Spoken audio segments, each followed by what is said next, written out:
अक्षय तृतीया और बिंदुजा क्लासेज में आप सबका स्वागत है, वेलकम है। आप लोगों को पता है कि ये क्लास मैं स्लम मीडिया के बच्चों के लिए चलाती हूँ।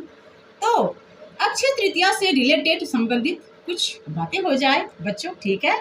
तो आप लोग ध्यान से सुनना और हो सके तो लिखना भी, याद भी करना। कल अक्षय तृतीया के दिन ही वेद व्यास ने महाभारत की रचना आरंभ की थी, ठीक है?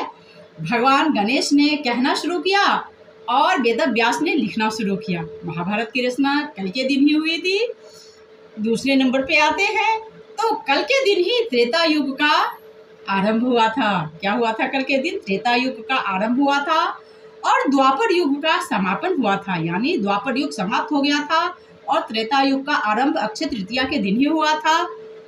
एक और बातें सुनो आप लोग, कल के दिन ही सतयुग का ही आरंभ हुआ था, यानी कल मतलब अक्षय तृतीया के दिन ही सतयुग का भी आरंभ हुआ था।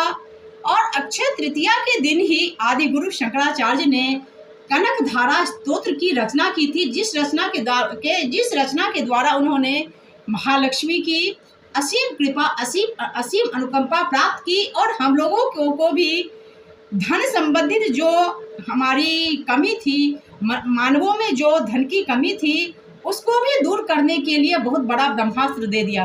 क्योंकि कहा जाता है कि जो भक्त बड़े ही निश्चल भाव से, अर्थ भाव से कनकधारा स्तोत्र का पाठ करते हैं, उस पर माँ महालक्ष्मी की हमेशा कृपा बनी रहती है और महालक्ष्मी हमेशा प्रसन्न होती हैं।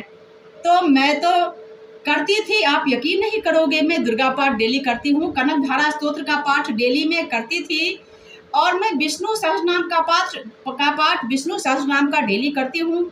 लेकिन कनकधारा स्तोत्र का पाठ मेरा छूट गया क्योंकि मेरे दांत में बहुत दर्द हो गया, इस कारण से बीच में रुकावट आ गई। बाकी मैं गीता तो पढ़ती हूँ, मेरा तो सारा उद्देश्य गीता में ही है, आप लोगों को पता है।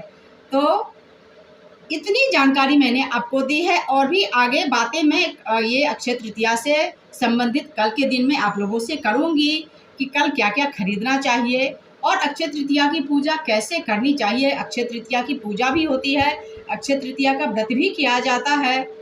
मुझे तो इस बार समझो कि कल लक्ष्मी नारायण का मैं भी पूजा करती हूँ, बिना जल पिए। पूजा करने के बाद मैं जल भी पीती हूँ और फिर कल से दांत दर्द से मैं काफ़ी परेशान हूँ।